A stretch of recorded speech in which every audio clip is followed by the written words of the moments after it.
El coche se deslizaba por la carretera como un fantasma silencioso, devorando el asfalto gris que cortaba en dos el verde intenso del campo. Afuera, los árboles bailaban una danza lenta con el viento, sus hojas susurrando secretos que yo ya no podía oír. Dentro del vehículo, el silencio era diferente. Era un silencio pesado, espeso, lleno de palabras no dichas que se pegaban a la tapicería y empañaban los cristales más que el propio aire de la mañana. Mi hija Sofía conducía, con las dos manos firmes sobre el volante, la mandíbula apretada en una mueca de determinación que intentaba disfrazar de normalidad. A su lado, su marido, Daniel, miraba al frente, con esa expresión de neutralidad estudiada de quien no quiere tomar partido, pero ya lo ha hecho. En el asiento de atrás, a mi lado, mi hijo Mateo tenía la vista perdida en el paisaje que huía, su reflejo en la ventanilla, mostrándome a un hombre de 40 y tantos años, con la mirada de un niño culpable. Y yo, en medio de todos ellos, era una isla de quietud. Mis manos, cubiertas de las manchas del tiempo y del trabajo en el jardín, descansaban sobre mi regazo, quietas, como dos pájaros dormidos. No era así como había imaginado mis años dorados, ni por asomo. Me llamo Bernarda, tengo 76 años y llevo 54 casada con el único hombre al que he amado, mi Ricardo.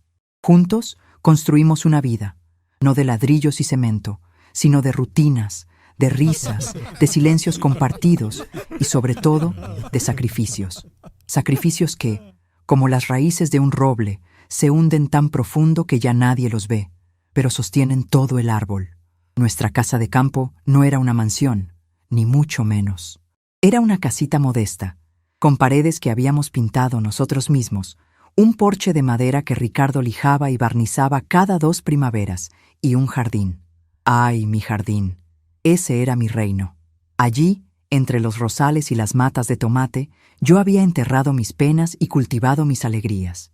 Cada flor, cada fruto, era un pedazo de mi historia.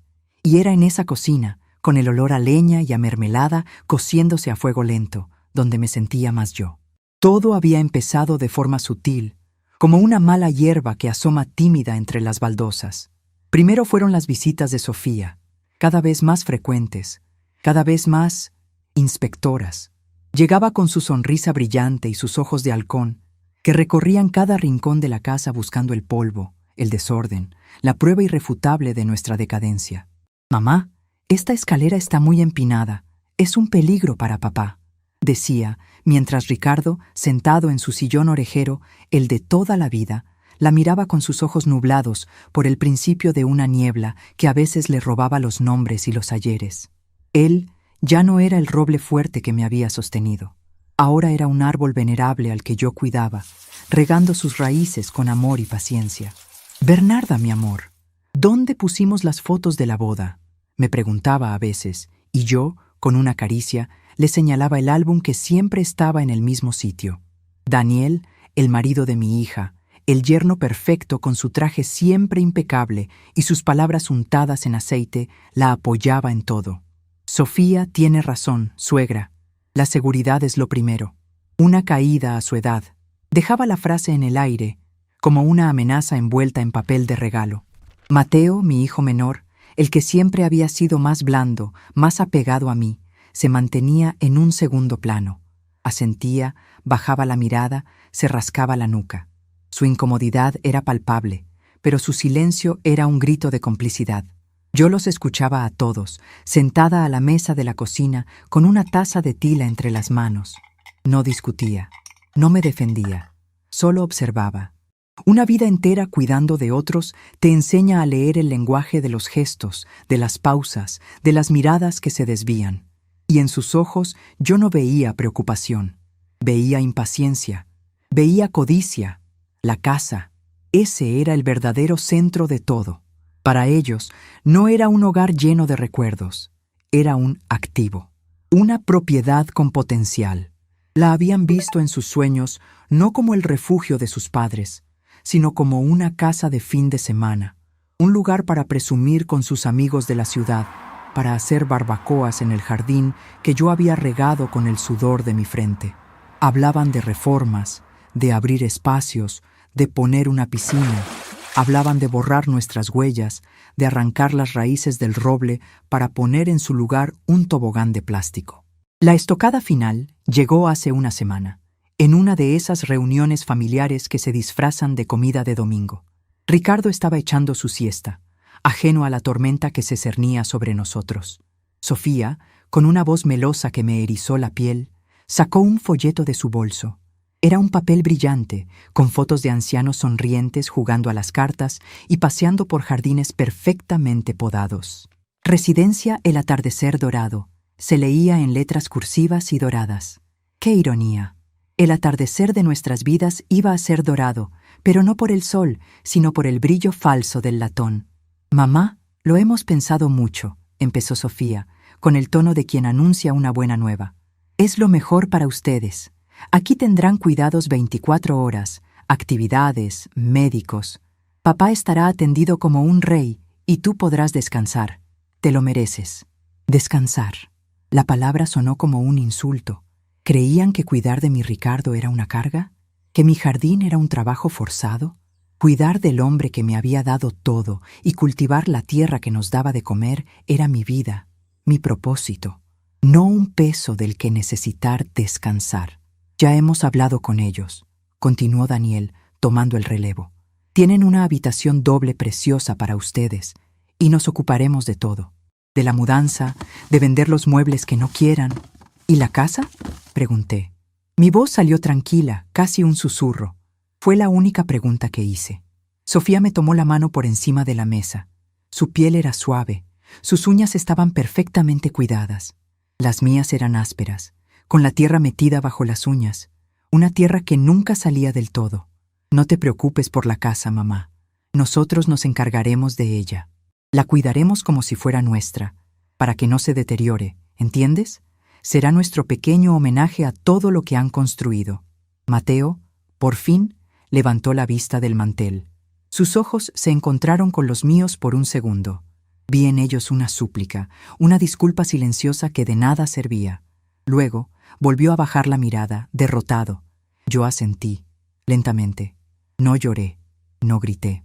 No les eché en cara los años de pañales, de noches en vela, de fiebres curadas con paños de agua fría.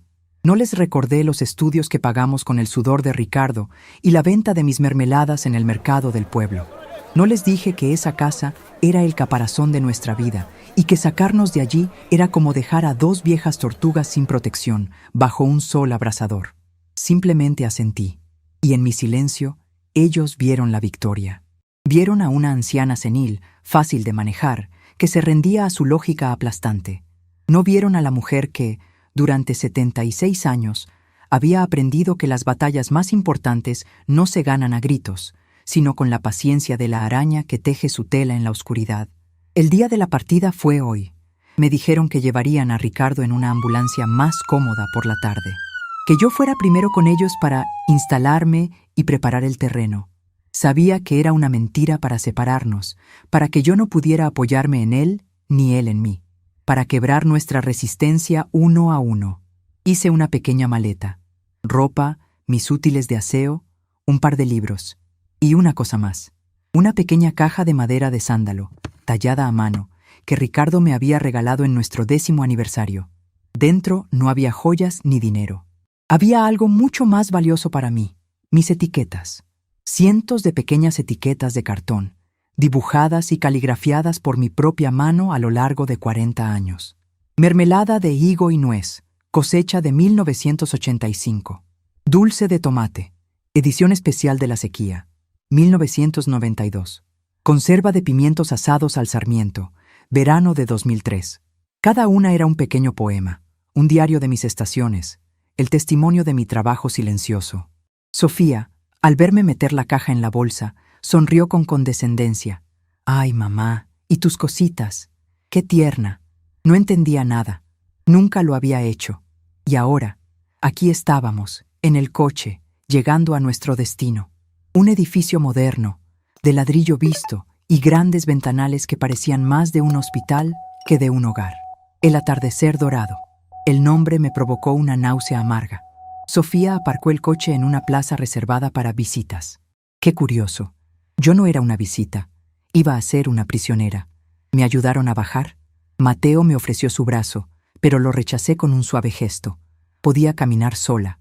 Mis piernas, aunque cansadas, todavía me sostenían. La directora nos recibió en la puerta. Una mujer de unos 50 años, con un traje de chaqueta color crema y una sonrisa que no le llegaba a los ojos. Se llamaba Amalia. Hablaba en un tono profesionalmente amable, dirigiéndose a mis hijos como si yo fuera un paquete que acababan de entregar. La señora Bernarda, bienvenida. Estamos encantados de tenerla con nosotros. Sofía, Daniel, ya está todo listo como hablamos. La habitación 204. Tiene vistas al patio interior. Es muy tranquila. Me guiaron por pasillos largos y asépticos que olían a una mezcla de desinfectante de pino y sopa de verduras. Vimos a otros residentes, algunos sentados en sillas de ruedas, con la mirada vacía, otros deambulando sin rumbo, como almas en pena. Nadie sonreía como en el folleto. Nadie jugaba a las cartas con entusiasmo. Solo había una resignación silenciosa, un aire de espera, la espera del final. La habitación 204 era exactamente como la había imaginado, pequeña, impersonal. 2 camas idénticas con colchas de un color indefinido, un armario empotrado, una mesita y una silla. La ventana, efectivamente, daba a un patio interior de cemento, con una fuente apagada en el centro y unos cuantos geranios anémicos en macetas de plástico. El sol no llegaba allí. Era un lugar diseñado para que uno se olvidara de que el mundo exterior existía. Dejé mi pequeña bolsa a los pies de una de las camas. Sofía se movió por la habitación, abriendo el armario, tocando las cortinas, como si estuviera inspeccionando un hotel. «¿Ves, mamá? No está tan mal», dijo, con una alegría forzada.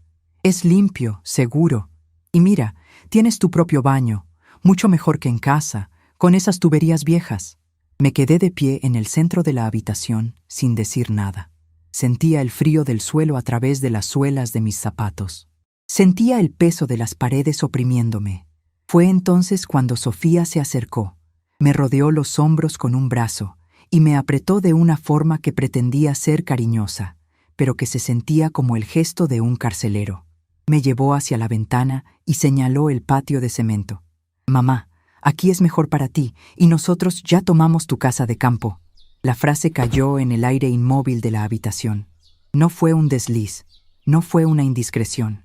Fue una declaración de posesión, una confirmación de lo que yo ya sabía. Tomamos, en tiempo pasado. El golpe de estado se había consumado. Ya no era mi casa, era suya. Levanté la vista y la miré a los ojos. Vi el brillo triunfante, mal disimulado. Vi la certeza de que me había vencido, de que había conseguido lo que quería. Esperaba una reacción, lágrimas, quizás, o un reproche amargo, o un ruego desesperado. No le di nada de eso. Asentí con la cabeza, muy despacio, y no dije una sola palabra. Dejé que su sonrisa venenosa llenara el espacio entre nosotras. Dejé que creyera que su victoria era total y absoluta. En mi mente, sin embargo, no había derrota. Había calma. Una calma fría y afilada como un cuchillo. Solo esperé. Esperé a que el abogado hiciera su llamada. Porque había un pequeño, minúsculo detalle que mis hijos, en su prisa por heredar en vida, habían olvidado por completo. Un detalle que lo cambiaría todo. Se despidieron con prisa. Daniel me dio una palmada torpe en el hombro. Mateo ni siquiera pudo mirarme a la cara. Me dio un beso en la mejilla que se sintió como un pedazo de hielo y salió casi corriendo. Sofía fue la última. «Te llamaremos mañana, mamá. Pórtate bien».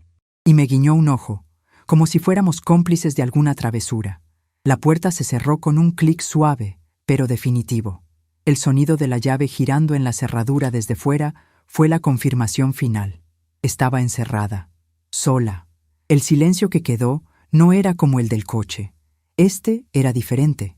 Este silencio era mío. Me acerqué a la cama y me senté en el borde. El colchón era duro, extraño. Durante un largo rato no me moví. Solo escuché el latido de mi propio corazón, un tambor lento y constante en la quietud de la celda dorada. Luego, muy despacio, me incliné y abrí mi bolsa. Mis dedos buscaron la suavidad de la madera de sándalo.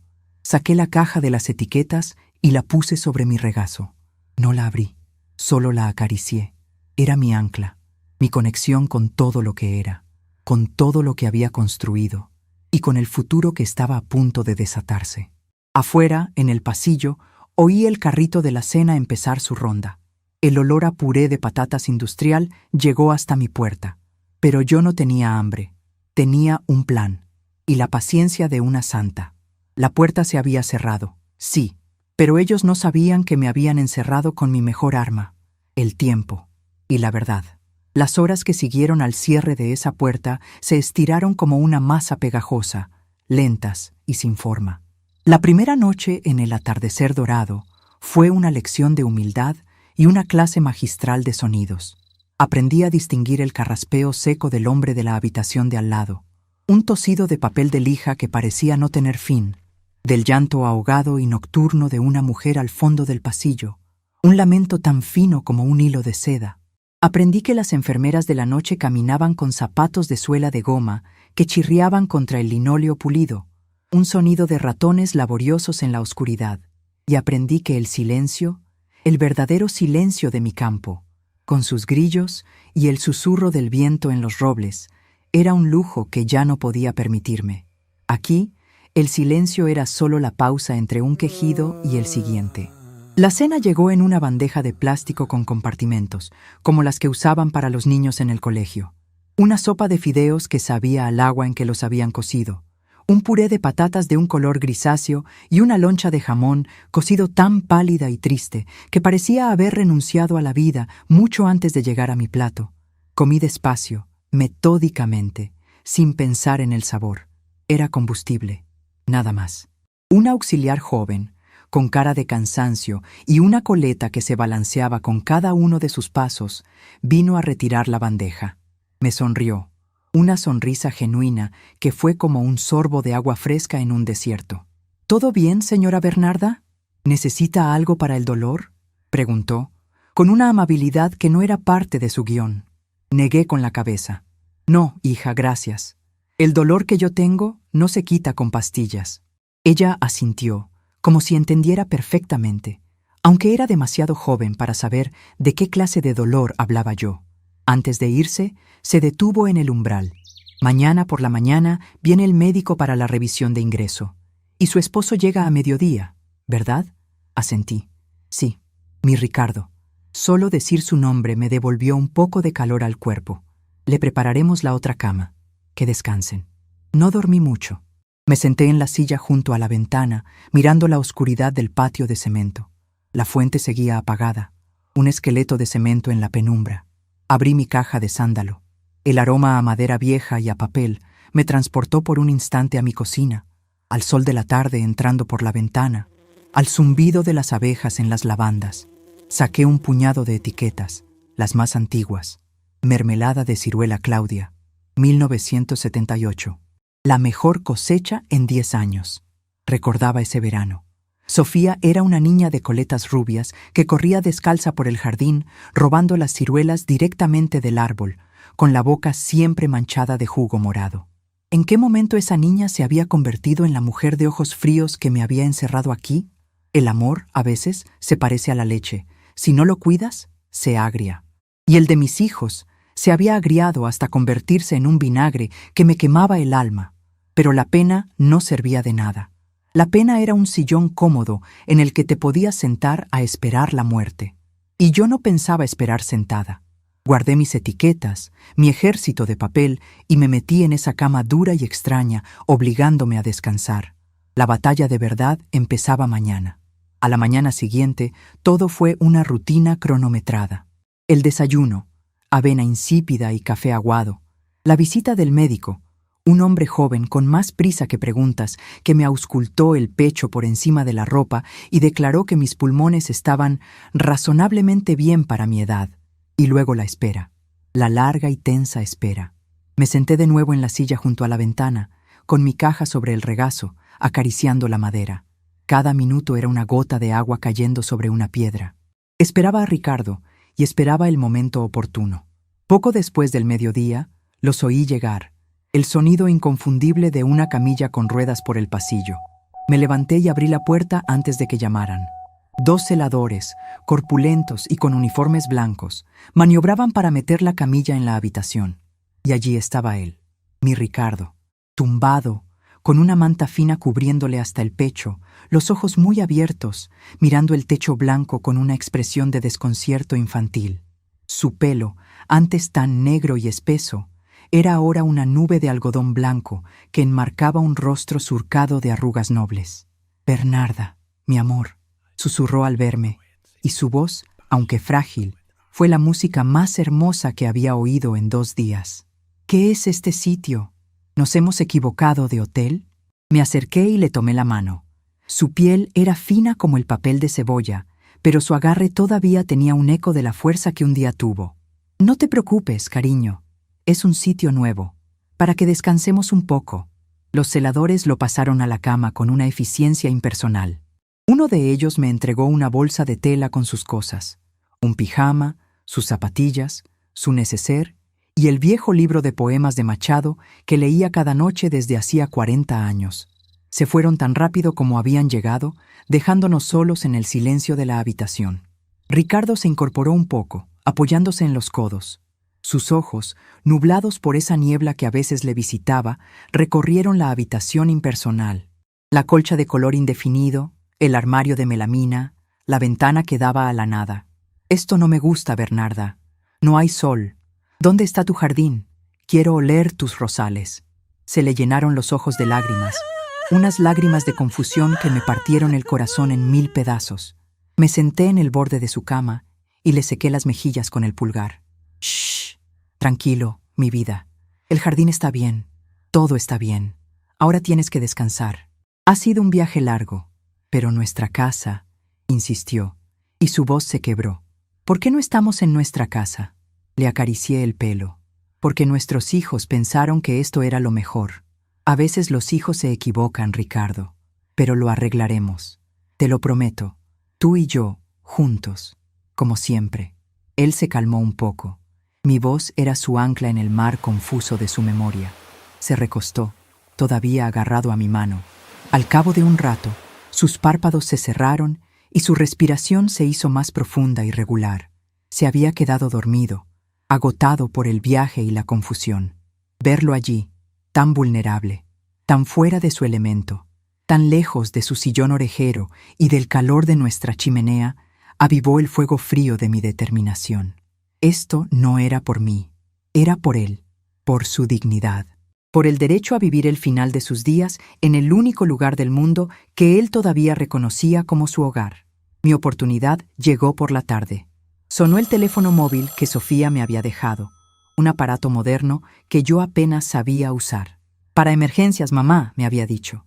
La emergencia, irónicamente, la iba a provocar yo. En la pantalla apareció su foto, sonriendo en una playa exótica. Atendí la llamada.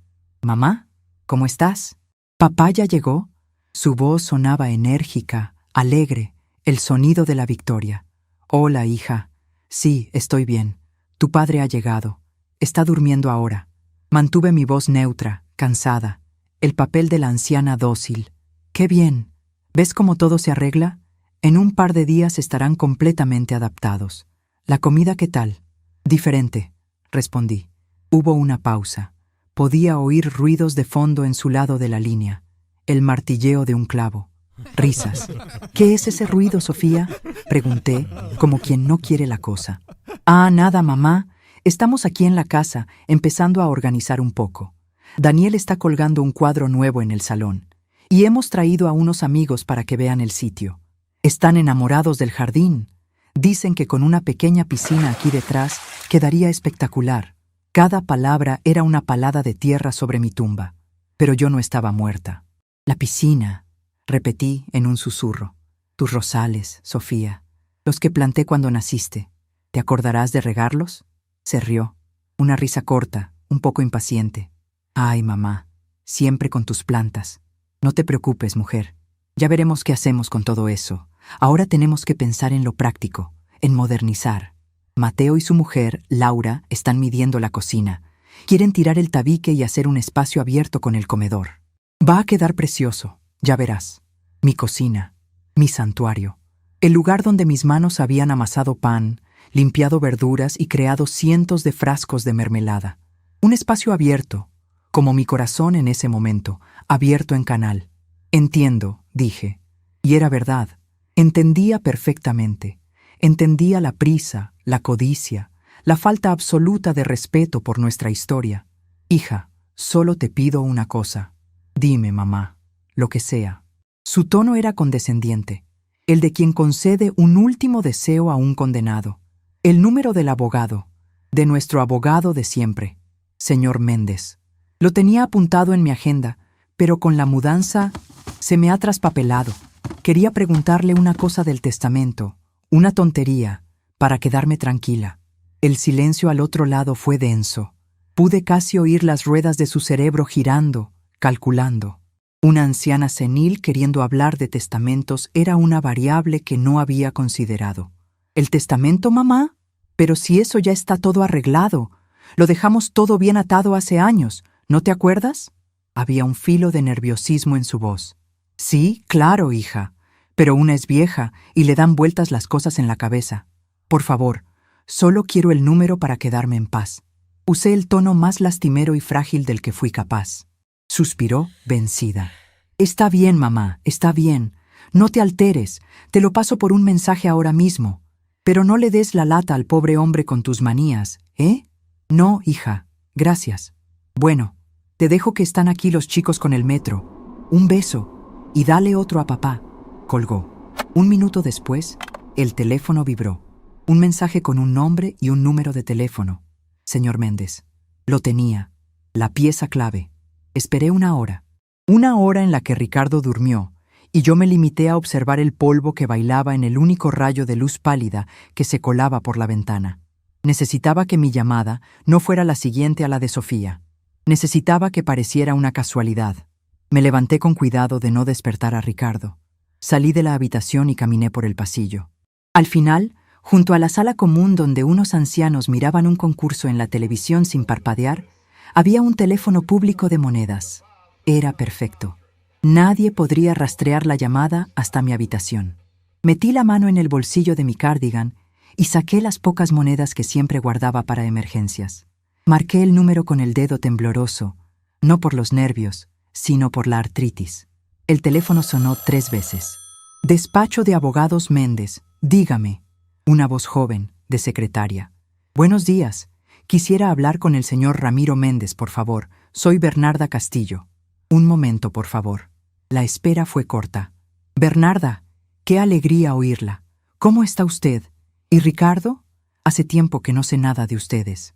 La voz de Méndez era grave y cálida, el sonido de la lealtad y de los años. Su padre había sido el abogado de mi padre. Conocía nuestra vida casi tan bien como nosotros mismos. Estamos, Ramiro, que no es poco, le dije. Te llamo por lo que hablamos la semana pasada. ¿Recuerdas? Claro que sí, Bernarda. Lo tengo todo preparado, tal y como me indicaste. Estaba esperando tu señal. Pues ya la tienes. Ya estamos instalados en la residencia, y ellos están instalados en la casa. Hubo un silencio al otro lado. Un silencio de indignación contenida. No tienen vergüenza, Bernarda. Lo siento muchísimo. No lo sientas, Ramiro. Solo hazlo. Llama a mi hija, a Sofía. Explícaselo todo con calma, con todos los detalles. Sobre todo, el detalle del contrato y la cláusula de los 30 días. Y el nombre del propietario. Quiero que le digas el nombre del propietario bien alto y claro. A la orden, mi capitana, dijo Méndez. Y por primera vez en días, una pequeña sonrisa se dibujó en mis labios. Considera la tormenta desatada. Te mantendré informado. Gracias, Ramiro, por todo. Colgué el teléfono y el clic del auricular al volver a su sitio sonó como el martillo de un juez. El acto estaba hecho. La maquinaria puesta en marcha. Ya no había vuelta atrás. Volví a la habitación. Ricardo se había despertado. Me miraba con los ojos más claros. La niebla se había disipado por el momento. ¿Dónde estabas, mi vida?, preguntó. Dando un paseo, cariño. Estirando las piernas. Mentí. Me senté a su lado y le ofrecí un vaso de agua. Bebió un sorbo. Bernarda, he soñado con la casa. Soñé que plantábamos un limonero nuevo, junto al porche. Le sonreí, y esta vez la sonrisa me llegó a los ojos. Pues a lo mejor tu sueño se hace realidad antes de lo que piensas, Ricardo. ¿A lo mejor? Él no entendió, pero me devolvió la sonrisa. Me cogió la mano y la llevó a sus labios, besando mis nudillos arrugados. Me quedé así, sentada a su lado, sintiendo el calor de su piel contra la mía. Afuera, en la ciudad, un teléfono estaría a punto de sonar en una casa que no era de mi hija.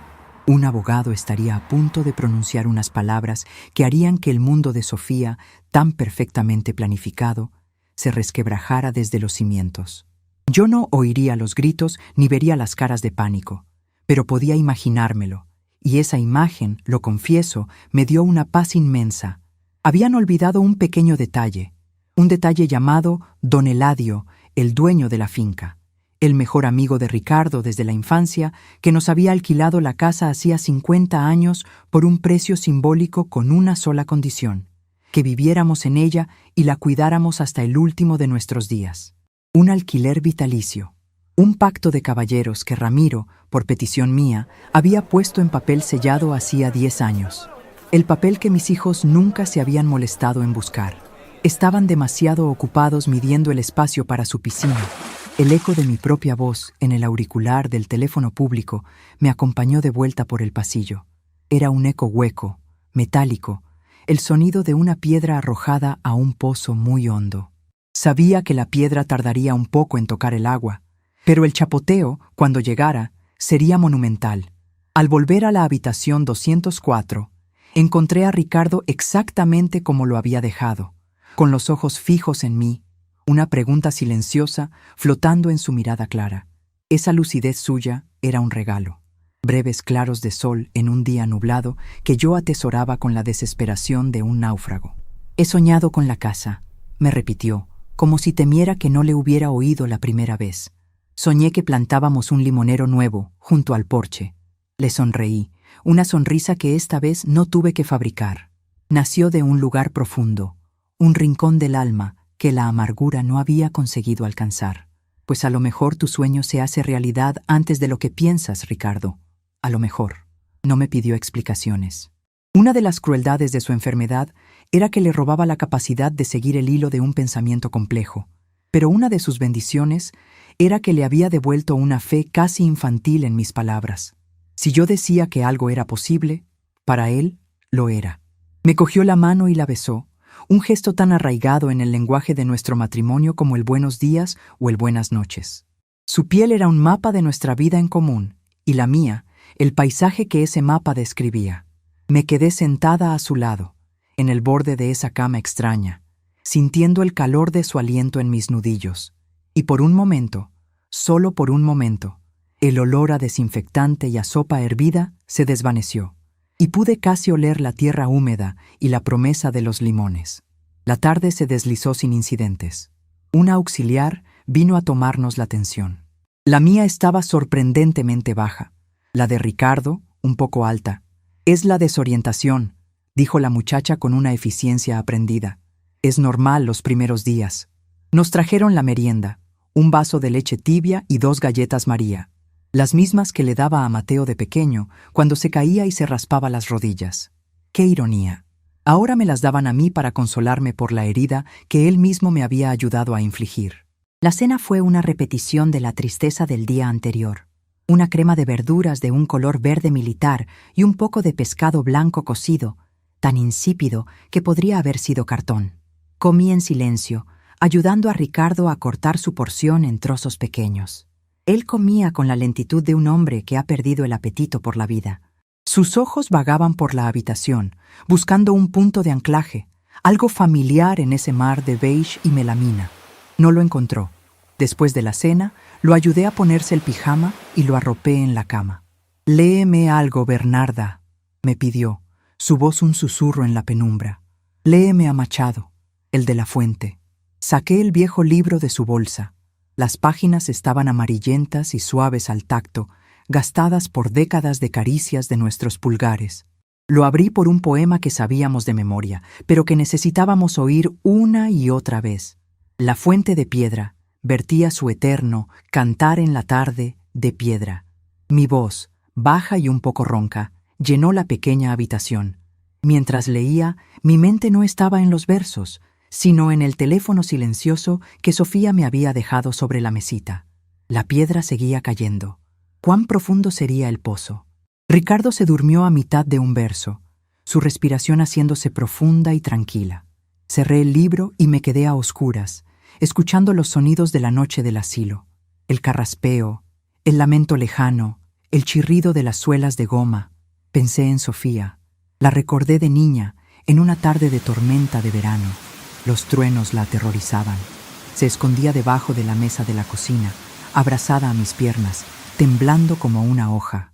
Yo le cantaba canciones y le contaba cuentos hasta que el estruendo pasaba y el sol volvía a salir, haciendo brillar las gotas de lluvia sobre las hojas de la parra.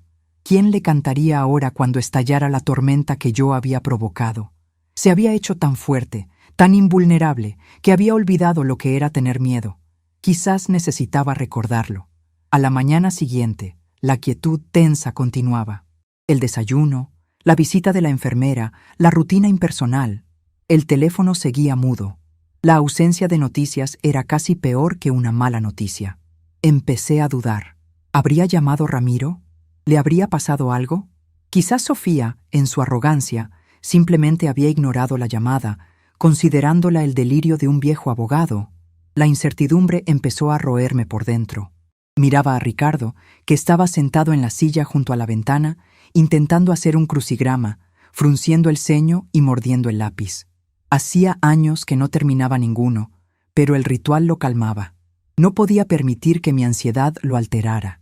Tenía que ser la misma Bernarda de siempre, fuerte, tranquila, el roble al que él ahora necesitaba aferrarse. El primer temblor llegó justo antes de la hora de comer. No fue la explosión que esperaba. Fue algo mucho más insidioso. Fue el teléfono sonando, pero con la foto de Mateo en la pantalla, no la de Sofía. Mi corazón dio un vuelco. Contesté, preparándome para lo peor. ¿Mamá? Su voz era un hilo, quebradiza y cargada de estática, como una radio mal sintonizada. No había ira en ella, solo un pánico abyecto. «Soy yo, Mateo. ¿Pasa algo?»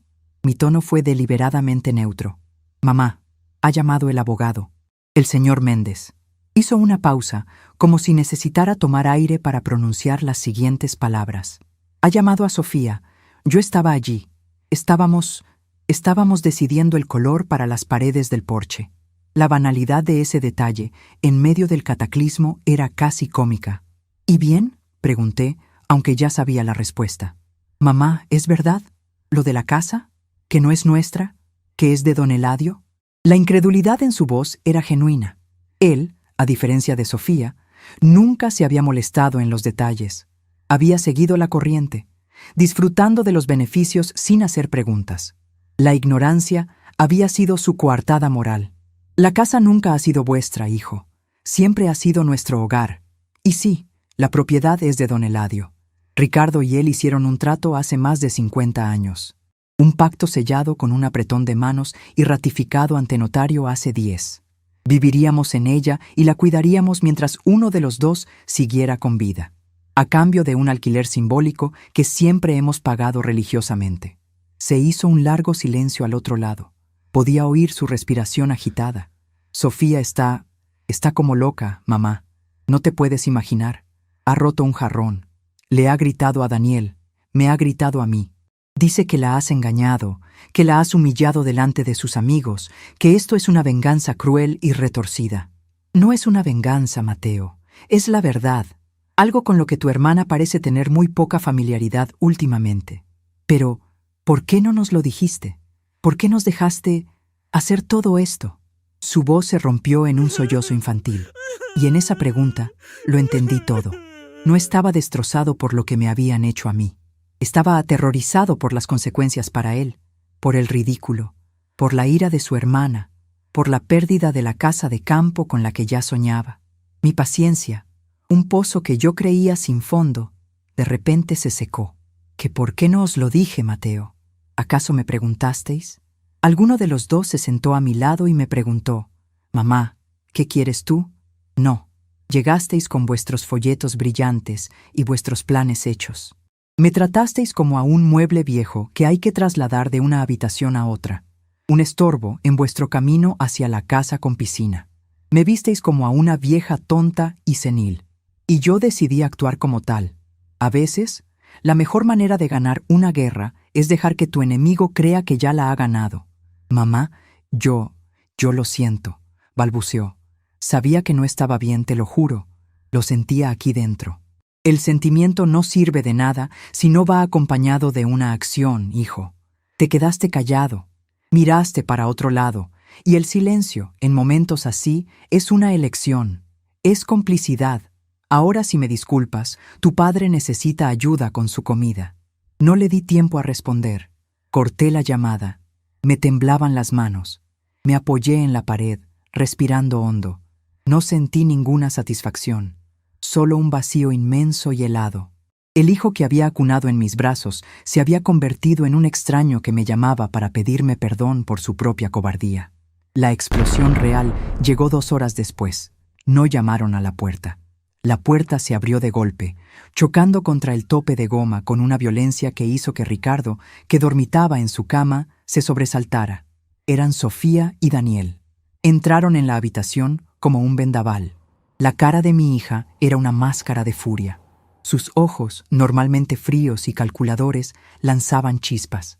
Tenía los pómulos enrojecidos y el pelo ligeramente revuelto, como si hubiera estado pasándose las manos por él una y otra vez. Daniel venía detrás, con la mandíbula apretada y una expresión de desprecio glacial. Su calma era, si cabe, más amenazadora que la histeria de Sofía. ¿Cómo has podido? La voz de Sofía fue un siseo venenoso. ¿Cómo has podido hacernos esto? A tus propios hijos. Me levanté de la silla lentamente. Me interpuse entre ellos y la cama de Ricardo, que nos miraba con los ojos muy abiertos, asustado y confuso. Baja la voz, Sofía. Tu padre está descansando. No me importa mi padre, gritó, y esa frase me dolió más que cualquier otra cosa. Me importa la humillación que nos has hecho pasar, el ridículo. Teníamos amigos en casa, teníamos planes. El arquitecto venía mañana. Vuestros planes, Sofía, no los nuestros, dije, mi voz sorprendentemente firme. Daniel dio un paso al frente, apartando a su mujer con un gesto. Déjate de dramas, Sofía. Su voz era seda y acero. Se dirigió a mí. Bernarda, ha sido una jugada inteligente, te lo concedo, digna de una campesina retorcida, pero esto no ha terminado. No es ninguna jugada, Daniel, es un contrato. Es la ley, repliqué, mirándolo directamente a los ojos. Él esbozó una sonrisa que no llegó a sus ojos. La ley es interpretable, sobre todo cuando una de las partes, dijo, lanzando una mirada significativa hacia Ricardo, no está en plenas facultades mentales, y la otra, la otra demuestra un comportamiento errático y malicioso. Un juez podría verlo como un abuso de la debilidad de un anciano por parte de un viejo amigo. Don Eladio podría tener problemas. La amenaza era clara. No iban a atacarme a mí, iban a atacar a Ricardo, a don Eladio, a las 2 personas más importantes de mi vida. No te atreverías, susurré. Oh, sí que me atrevería, contestó él, acercándose un paso más. Podríamos hacer que esto se alargue años en los juzgados. Podríamos pedir una evaluación psiquiátrica para Ricardo. Podríamos argumentar que tú lo estás manipulando. Para cuando todo se resolviera, la casa se habría caído a pedazos y vosotros 2, quizás ya no estaríais aquí para disfrutarla. Sentí que el suelo se abría bajo mis pies. Había previsto su ira, sus gritos, sus reproches, pero no había previsto esta crueldad metódica, este chantaje calculado. Me habían subestimado a mí, pero yo también los había subestimado a ellos. Su codicia no tenía límites, ni moral. Bernarda, mi amor, ¿quiénes son? La voz de Ricardo, frágil y asustada desde la cama, rompió la tensión. Diles que se vayan, no me gustan sus caras. Sofía pareció reaccionar al oír a su padre. La ira en su rostro se transformó en algo peor, un desprecio gélido. Se giró hacia la cama. Cállate, papá, no sabes nada. Por tu culpa estamos en este lío, por ser un viejo sentimental y confiar en tus amigotes en lugar de en tu familia. Verla gritarle así a su padre, a un hombre indefenso que la había adorado toda su vida, fue como si un interruptor se activara dentro de mí. El miedo se evaporó, la duda desapareció. Solo quedó una claridad fría, afilada como un cristal roto. Di un paso al frente, hasta que quedé a escasos centímetros de mi hija. Ella era más alta que yo, pero en ese momento se encogió. Nunca, jamás. «Vuelvas a hablarle así a tu padre», dije, y mi voz no fue un grito, sino un murmullo tan bajo y cortante que pareció absorber todo el sonido de la habitación. «Podéis intentar lo que queráis, podéis llevarme a los tribunales, podéis amenazar a don Eladio, podéis arrastrar nuestro nombre por el fango. No me importa, pero habéis perdido algo mucho más importante que una casa de campo. Me habéis perdido a mí y a él». El ruido de la puerta, abriéndose de nuevo, nos sobresaltó a todos. Era Amalia, la directora, con su traje de chaqueta impecable y su sonrisa profesional firmemente en su sitio, aunque sus ojos mostraban una clara alarma. Debió de oír los gritos desde el pasillo. «¿Ocurre algo? ¿Está todo en orden?», preguntó, su mirada yendo de mi rostro al de Sofía y luego al de Daniel. Sofía, acorralada, vio una salida, una oportunidad para lanzar un último golpe, el más bajo de todos. Su rostro se recompuso en una máscara de preocupación filial. Las lágrimas brotaron de sus ojos con una facilidad pasmosa. Se giró hacia Amalia, con la voz temblorosa de una víctima. «Directora, menos mal que ha venido. Estábamos tan preocupados», dijo, sollozando. «Mi madre no está bien. Desde que ha llegado aquí está confundida, agresiva, inventa historias, cosas sobre la casa, sobre abogados. Nos acusa de cosas terribles. Creemos que la mudanza le ha afectado más de lo que pensábamos y está alterando mucho a mi padre». Hizo una pausa dramática, mirando a Amalia con ojos suplicantes. «Creo que necesita supervisión especial, quizás una evaluación. No es seguro dejarla así, por su propio bien». Me quedé paralizada. El aire se escapó de mis pulmones. La trampa era perfecta. Brillante en su maldad, acababa de usar las propias paredes del asilo para construir una nueva celda a mi alrededor. Ya no era una cuestión de una casa. Ahora era una cuestión de mi cordura, de mi libertad. Amalia me miró. Su expresión ya no era de simple alarma. Ahora era de evaluación profesional. Me miraba como a un problema que había que gestionar, como a una residente potencialmente inestable, como a una anciana que, tal vez, estaba perdiendo el juicio, y en su mirada vi el verdadero abismo. Había ganado una batalla, sí, pero la guerra acababa de cambiar de escenario, y yo estaba en territorio enemigo, sola y con mis peores enemigos, tratando de declararme loca. El mundo se detuvo en la mirada de Amalia. Sus ojos, ni amables ni crueles, eran los de una tasadora evaluando una pieza de la que no estaba segura si era una antigüedad valiosa o una simple baratija. En ese instante, yo no era Bernarda. Era un caso, un expediente, una colección de síntomas a la espera de un diagnóstico. La acusación de Sofía no fue un grito, fue una etiqueta que intentó pegarme en la frente, confusa, agresiva, inestable. Y en la burocracia silenciosa de un lugar como este, una etiqueta así era una sentencia de muerte en vida. Sentí el frío del abismo, sí, un vértigo que me heló la sangre en las venas. Pero también sentí algo más. Sentí el peso de 76 años de vida, la densidad de 1000 tormentas capeadas, el ancla profunda de mi amor por Ricardo. Y esa ancla me sostuvo. Sofía mantenía su pose de hija mártir, con lágrimas de cocodrilo surcando su maquillaje perfecto. Daniel, a su lado, era la imagen de la grave preocupación, un pilar de sensatez sosteniendo a su pobre esposa deshecha. Eran una obra de teatro, y una muy bien ensayada, pero se olvidaban de una cosa.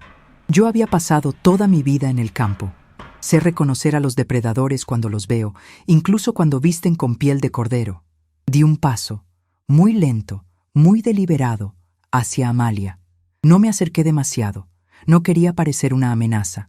Solo lo suficiente para sacarme del marco que Sofía había pintado para mí y crear el mío propio. Ignoré a mi hija y a mi yerno como si fueran dos corrientes de aire. Mi atención se centró por completo en la directora. «Directora», empecé, y mi voz, para mi propio asombro, salió clara y firme, sin un solo temblor. «Le pido disculpas. Le pido disculpas por esta escena tan lamentable en su casa y por haberla obligado a presenciar un asunto familiar tan doloroso». La elección de palabras fue instantánea, instintiva. Su casa le devolvía el poder, el control de la situación. Asunto familiar doloroso. Lo enmarcaba no como un episodio psicótico, sino como lo que era, una tragedia doméstica. Vi un levísimo parpadeo en los ojos de Amalia, un cambio minúsculo. El tasador había decidido examinar la pieza un poco más de cerca antes de fijar un precio. Sofía, al ver que su táctica no había tenido el efecto aniquilador que esperaba, redobló la apuesta. «¡Lo ve!», exclamó, su voz subiendo una octava. «Manipula, siempre lo ha hecho. Le da la vuelta a todo para parecer la víctima». Amalia levantó una mano, un gesto sutil pero imperativo que silenció a mi hija al instante. «Señora Sofía, por favor, permítame a mí gestionar la situación». Luego, sus ojos volvieron a mí. «Bernarda, su hija dice que está usted confundida. ¿Sabe dónde está?». Era una pregunta de manual, la primera prueba. Respiré hondo. «Estoy en la habitación 204 de la residencia El Atardecer Dorado. Es miércoles, creo que a punto de dar las 3 de la tarde.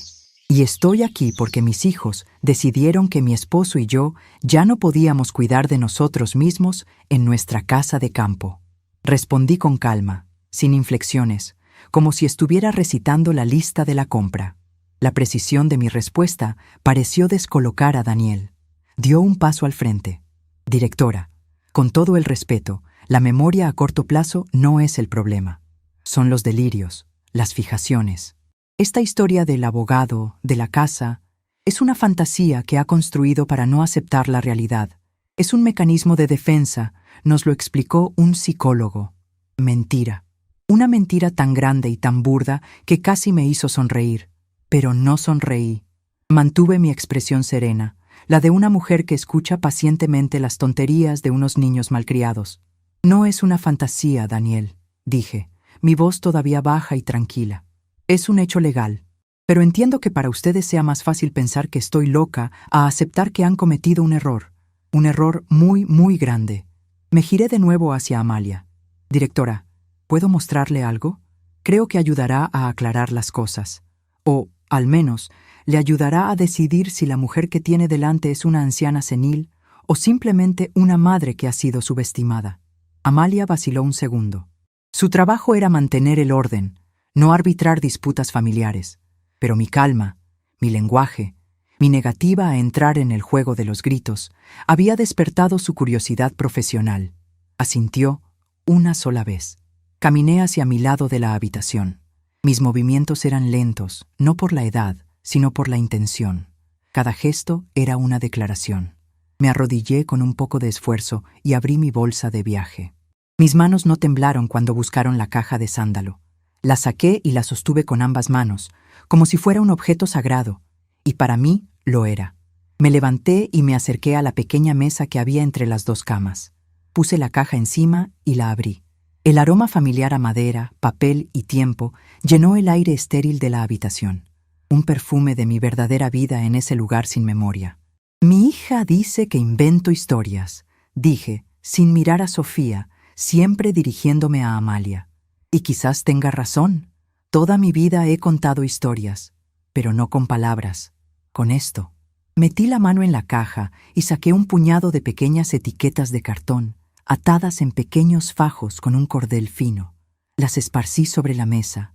Eran mi ejército de papel, mi legión de recuerdos. Durante más de 40 años he hecho conservas y mermeladas con los frutos de mi jardín. Cada frasco que salía de mi cocina llevaba una de estas etiquetas, hechas a mano, todas y cada una de ellas. Mi voz era la de una profesora explicando una lección importante. No son solo nombres y fechas, son mi diario, mi contabilidad, el registro de mi vida. Sofía soltó una risa nerviosa, cargada de desdén. «Por el amor de Dios. Ahora nos va a hablar de sus mermeladas. Directora, ¿no lo ve? Es absurdo. Amalia no le hizo caso. Sus ojos estaban fijos en las etiquetas, en mi mano mientras seleccionaba una. Mire esta, por ejemplo, dije, extendiéndosela. Amalia la tomó. El cartón era grueso, amarillento por el tiempo. Mi caligrafía, un poco temblorosa pero perfectamente legible. Mermelada de ciruela Claudia, cosecha de 1978. Edición especial, dientes morados. Amalia leyó la etiqueta en voz alta. Daniel puso los ojos en blanco. Sofía se cruzó de brazos, impaciente. El verano de 1978, continué, mi voz tejiendo el recuerdo en el aire. Fue un verano excepcionalmente bueno para las ciruelas. El árbol estaba tan cargado que las ramas casi tocaban el suelo. Mi hija, Sofía, que entonces tenía 6 años, se pasaba el día subida a él. No esperaba a que yo hiciera la mermelada. Se las comía directamente del árbol, y siempre tenía la boca y los dedos manchados de un jugo morado oscuro. Parecía un pequeño vampiro. Ricardo, su padre, empezó a llamarla dientes morados. Hice 62 frascos ese año. Lo sé porque lo apunté aquí, al dorso. Le di la vuelta a la etiqueta en la mano de Amalia. En el reverso, escrito en una letra diminuta, ponía 62 frascos, venta en mercado, 48, familia, 14. Sofía se comió al menos 2 kilos del árbol. Un silencio denso cayó en la habitación. Pude ver en el rostro de Sofía un fogonazo de un recuerdo olvidado. Su fachada de furia se resquebrajó por una fracción de segundo. La niña de los dientes morados había mirado a través de los ojos de la mujer de 40 años. No le di tiempo a recuperarse. Cogí otra etiqueta. Dulce de tomate, 1992. La cosecha de la sequía. La sostuve en alto. Este fue un año terrible. Apenas llovió. La mayoría de las plantas se secaron. Pero mis tomateras, las que Ricardo y yo regábamos con el agua que sacábamos del pozo a mano, con cubos, sobrevivieron. Dieron pocos tomates, pero los más dulces que he probado en mi vida. Solo pude hacer 12 frascos. Mateo, mi hijo menor, se llevó 3 a la ciudad cuando vino de visita en septiembre. Dijo que le recordaban a casa. Me llamó una semana después para decirme que se los había comido todos él solo, a cucharadas, directamente del frasco, porque se sentía triste. Miré a Daniel. Ustedes dos aún no se conocían. Sofía estaba saliendo con aquel muchacho. ¿Cómo se llamaba? El que tenía una moto que hacía tanto ruido. Basta, siseó Daniel. Esto es ridículo, un circo. Pero Amalia no le escuchaba. Me miraba a mí. Estaba empezando a entender. Esto no era el divagar de una anciana. Era un testimonio. Una declaración jurada. Fue entonces cuando la voz de Ricardo, frágil pero sorprendentemente clara, se alzó desde la cama. Nos había estado observando a todos en silencio, con los ojos muy abiertos, como un animal asustado. Pero algo en mis palabras, en los recuerdos evocados, había abierto un claro en la niebla de su mente. El membrillo, dijo, y todos nos giramos para mirarlo. Bernarda, ¿dónde está la etiqueta del dulce de membrillo? El de nuestro aniversario, el de las bodas de oro. Mi corazón se detuvo y luego latió con una fuerza que me dolió en el pecho. Me acerqué a la mesa, mis manos buscando entre el tesoro de papel. Aquí está, mi amor. Aquí está. La encontré. La caligrafía era más reciente, un poco más insegura. Dulce de membrillo, octubre de 2014. Bodas de oro. Llovía ese día, dijo Ricardo, su voz ganando fuerza. Llovía a cántaros. Y te manchaste el vestido nuevo con el dulce al servirlo. El vestido azul que te regaló Mateo. Su mirada se clavó en Sofía. Tú llegaste tarde. Como siempre, dijiste que había mucho tráfico. El golpe fue devastador. No por la acusación, sino por la precisión del recuerdo. Un detalle tan pequeño, tan doméstico, tan irrefutablemente cierto. Sofía se quedó blanca como la pared. Daniel abrió la boca para decir algo, pero no le salieron las palabras. La lucidez de Ricardo, en ese preciso instante, había demolido su argumento. El hombre al que consideraban un incapacitado mental acababa de certificar mi historia. Acababa de certificar mi cordura. Amalia recogió las etiquetas de la mesa con cuidado y me las devolvió. Luego se dirigió a Sofía y a Daniel. Su voz ya no era la de una profesional neutral. Era la de una directora que había tomado una decisión. «Creo que la visita ha terminado por hoy», dijo, su tono gélido. «Están ustedes alterando gravemente a sus padres, especialmente al señor Ricardo, que, como saben, requiere un entorno de máxima tranquilidad». «Pero», empezó Sofía desesperada. «No hay peros, señora», la cortó Amalia. «Les voy a pedir que abandonen la habitación, ahora mismo. Y les informo de que, hasta nuevo aviso, las visitas de ustedes dos quedarán restringidas y deberán ser supervisadas. Es mi deber proteger el bienestar físico y emocional de mis residentes». Daniel, viendo la batalla perdida, agarró a Sofía del brazo. Su rostro era una máscara de furia contenida. Me lanzó una mirada que prometía una guerra larga y sucia. «Esto no va a quedar así, Bernarda», murmuró, mientras arrastraba a una Sofía sollozante y derrotada fuera de la habitación. Amalia los acompañó hasta la puerta y la cerró tras ellos. El clic de la cerradura fue el sonido más dulce que había oído en mucho tiempo. La directora se volvió hacia mí. Había respeto en su mirada. «Bernarda», dijo suavemente, «hablaremos mañana usted y yo, con calma. Quiero que me cuente todo desde el principio». Miró a Ricardo, que parecía agotado por el esfuerzo de recordar, y su expresión se suavizó. «Ahora creo que su marido y usted necesitan descansar», asentí, incapaz de hablar. Amalia salió de la habitación, cerrando la puerta con una delicadeza que era todo lo contrario a la violencia con la que mis hijos la habían abierto. El silencio que quedó era diferente al de antes. Era un silencio limpio, un silencio que respiraba. Me acerqué a la cama de Ricardo y me senté a su lado. Él ya estaba perdiéndose de nuevo en su niebla, sus ojos empezaban a velarse, pero me cogió la mano. «El vestido azul», susurró, casi para sí mismo. «Te quedaba muy bien el vestido azul, mi amor». «Sí, cariño, sí que me quedaba bien», le respondí, tragando el nudo que tenía en la garganta. Acaricié su mano, sintiendo el mapa de nuestras vidas bajo mis dedos. Había ganado. Había ganado esta batalla. Sabía que la guerra no había terminado, que Daniel y Sofía no se rendirían fácilmente. Pero ya no estaba sola en territorio enemigo. Había encontrado una aliada inesperada en la mujer del traje de chaqueta color crema. Y, lo más importante, me había encontrado a mí misma, la mujer que contaba historias con mermelada, la que guardaba su vida en una caja de sándalo. No estaba loca, estaba viva y estaba lista para luchar. Sobre la mesita, mi pequeño ejército de papel y cartón descansaba, esperando la próxima batalla. Después de que la puerta se cerrara tras Amalia, un silencio de una calidad completamente nueva se instaló en la habitación 204. No era el silencio opresivo de la primera noche, ni el silencio tenso de la espera.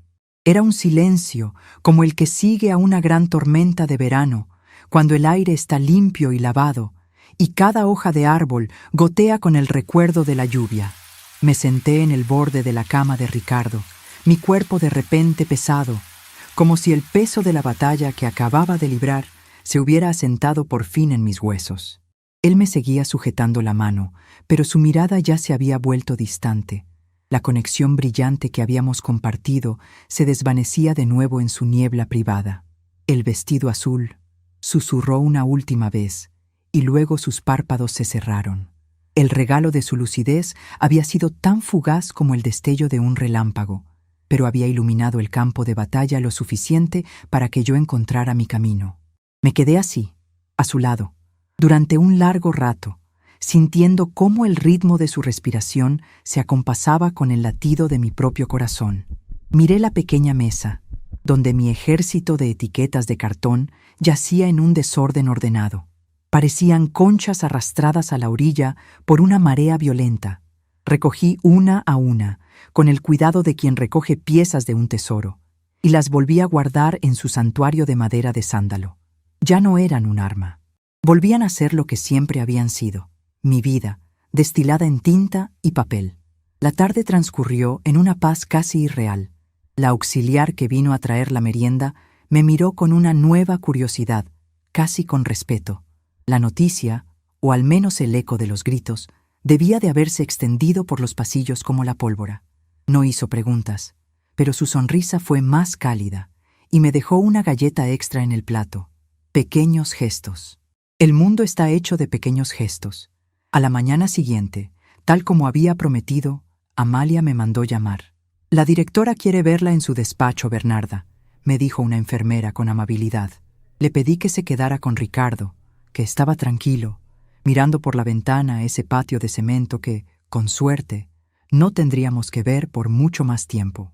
El despacho de Amalia era ordenado y luminoso, con una gran ventana que, a diferencia de la de mi habitación, daba a la calle, a los árboles y a la vida que seguía su curso. Me ofreció asiento en una silla cómoda, no en una de plástico duro. Me sirvió un vaso de agua. Esperó.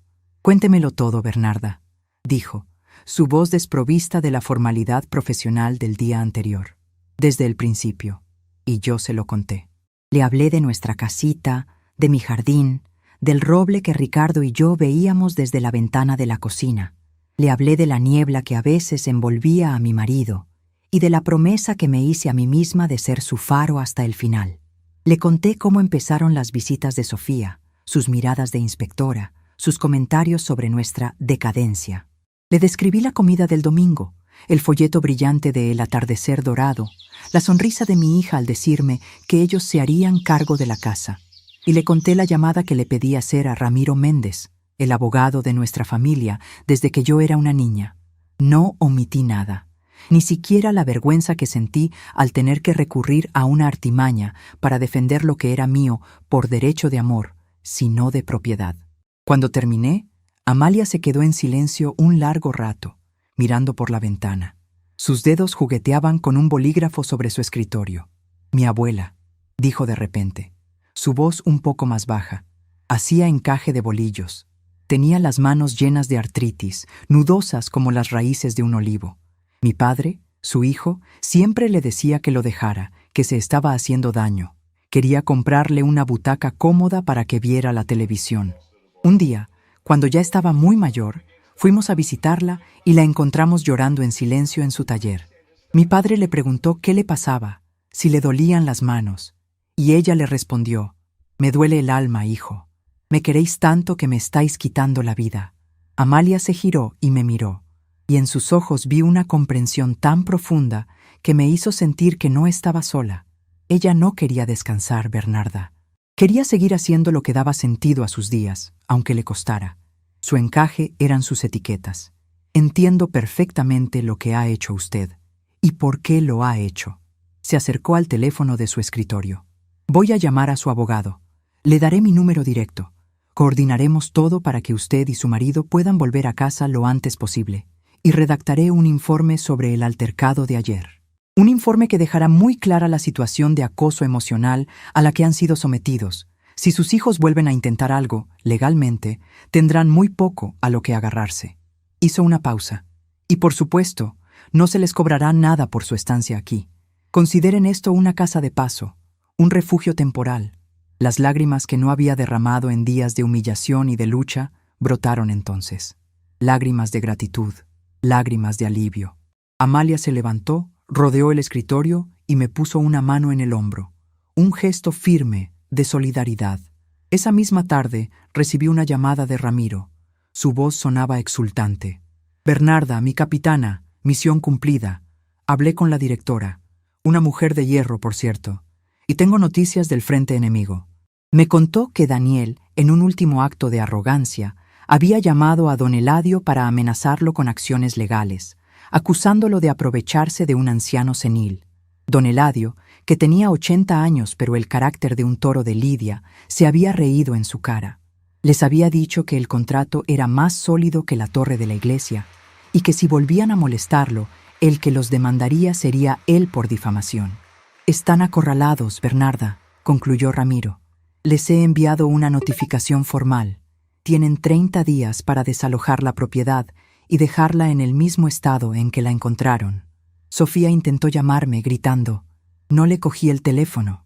Hay conversaciones que ya no merecen la pena. 2 días después de la gran explosión, la tierra todavía temblaba. Mateo apareció en la puerta de la habitación, solo. Su rostro estaba demacrado, con ojeras oscuras bajo los ojos. Llevaba en la mano una caja de cartón de una pastelería cara de la ciudad. «Mamá», dijo, Su voz apenas un susurro. No le dejé entrar del todo. Me quedé en el umbral, bloqueando el paso. Ricardo dormía la siesta y no quería que nada perturbara su paz. «¿Qué quieres, Mateo?» Mi voz no era dura, solo cansada. He traído un pastel, de tu favorito, de nata y fresas». Me tendió la caja como una ofrenda. No la cogí. «No tengo hambre, hijo». Se quedó allí, con la caja suspendida en el aire entre nosotros, un símbolo ridículo de una paz que no se podía comprar con azúcar. «Mamá, lo siento, de verdad, tenías razón en todo lo que dijiste. Fui un cobarde. Siempre he dejado que Sofía decida por mí, que me arrastre. Laura y yo hemos discutido, mucho. Ella dice que no me reconoce, que me he convertido en una marioneta». Bajó la mirada hacia sus zapatos. «Sofía y Daniel no nos hablan. Dicen que esto también es culpa mía, por no haberte controlado mejor». Solté un suspiro. La guerra no solo había dejado víctimas en mi bando, había arrasado el suyo también. El perdón no es una palabra, Mateo. Es un camino, y es un camino muy largo. Ahora mismo, lo único que me importa es llevar a tu padre a casa. Fue entonces cuando vio las 2 pequeñas maletas, ya hechas, junto a mi cama. Su rostro se descompuso. ¿Te vas? Nos vamos, mañana por la mañana. La directora ha sido muy amable. Nos ha conseguido un servicio de transporte adecuado para tu padre». Sus ojos se llenaron de lágrimas de autocompasión. ¿Y nosotros? ¿Qué pasará con nosotros, mamá? La pregunta me golpeó por su egoísmo infantil. Incluso en ese momento, su primera preocupación era él. «Eso, hijo mío, es algo que tendréis que averiguar vosotros. Habéis roto algo más que un jarrón. Habéis roto la confianza, y eso tarda mucho en pegar, si es que alguna vez pega del todo». Le puse una mano en el brazo, un toque breve, casi impersonal. «Ahora vete, por favor. Tu padre necesita tranquilidad». Se dio la vuelta sin decir una palabra más. Dejó la caja del pastel en una silla vacía del pasillo y se fue. Lo vi alejarse, con los hombros caídos, la viva imagen de la derrota. No sentí triunfo, solo una profunda y amarga tristeza por el hombre en el que se había convertido el niño al que una vez le curé las rodillas raspadas. El día de la partida fue soleado y fresco, uno de esos días de principios de otoño en que el aire es crujiente y huele a tierra mojada. El viaje de vuelta fue el reverso exacto del viaje de ida. No íbamos en el coche silencioso y tenso de Sofía. Íbamos en una furgoneta adaptada, conducida por un hombre amable que hablaba del tiempo y de fútbol. Ricardo iba a mi lado, en su silla de ruedas, mirando por la ventanilla con una curiosidad tranquila. No sabía exactamente a dónde íbamos, pero sabía que iba conmigo, y eso, para él, era suficiente. Yo no miraba el paisaje, miraba sus manos, entrelazadas con las mías sobre mi regazo. Cuando la furgoneta enfiló el camino de tierra que llevaba a nuestra casa, sentí que mi corazón volvía a su sitio. Y allí estaba, la casita blanca, con sus contraventanas azules un poco descoloridas por el sol, el porche de madera y mi jardín. Estaba un poco descuidado. Las malas hierbas empezaban a asomar y algunas rosas se habían marchitado. Pero estaba vivo, respiraba, era nuestro. El conductor nos ayudó a bajar. Cuando los pies de Ricardo tocaron el suelo de su hogar, levantó la vista hacia la fachada y una sonrisa lenta, de un reconocimiento profundo, se extendió por su rostro. «Estamos en casa, Bernarda», dijo, su voz llena de asombro. «Estamos en casa». «Sí, mi amor», le contesté, tragando saliva. «Estamos en casa». Los días que siguieron fueron de una recuperación lenta y silenciosa, de volver a habitar nuestro propio espacio, de borrar el olor a lejía de hospital de nuestra memoria. Limpié la casa de arriba abajo, no con rabia, sino con un amoroso ritual de reapropiación. Abrí todas las ventanas para que entrara el aire y el sol. Puse a Ricardo en su sillón orejero, junto a la ventana, con su libro de Machado en el regazo, y salí al jardín. Metí las manos en la tierra, arranqué las malas hierbas, podé los rosales muertos. Cada gesto era una oración. Cada hierbajo arrancado era un resentimiento que dejaba ir. Una semana después, estaba sentada a la mesa de la cocina. El sol de la tarde entraba por la ventana, dibujando rectángulos dorados en el suelo de baldosas. La casa olía a pan recién hecho y a cera de abejas.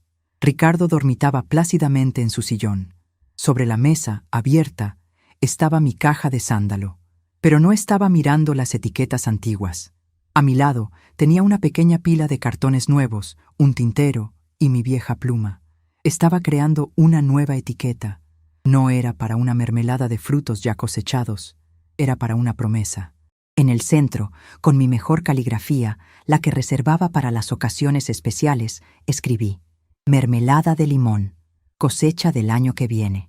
Recordé el sueño de Ricardo, el del limonero nuevo junto al porche. Aún no lo habíamos plantado, pero lo haríamos. En primavera. Observé la etiqueta. Era un acto de fe, una declaración de intenciones. Había luchado por el pasado, por el derecho a nuestros recuerdos. Pero ahora, sentada en el calor de mi propia cocina, entendí que había ganado algo mucho más importante. Había ganado el derecho a nuestro futuro, fuera cual fuera el tiempo que nos quedara. Cogí la pluma de nuevo, la mojé en la tinta negra y en la esquina inferior derecha del cartoncito dibujé con un trazo tembloroso pero decidido la única imagen que podía contener toda esa esperanza. Un pequeño limonero con un único y brillante fruto colgando de una rama.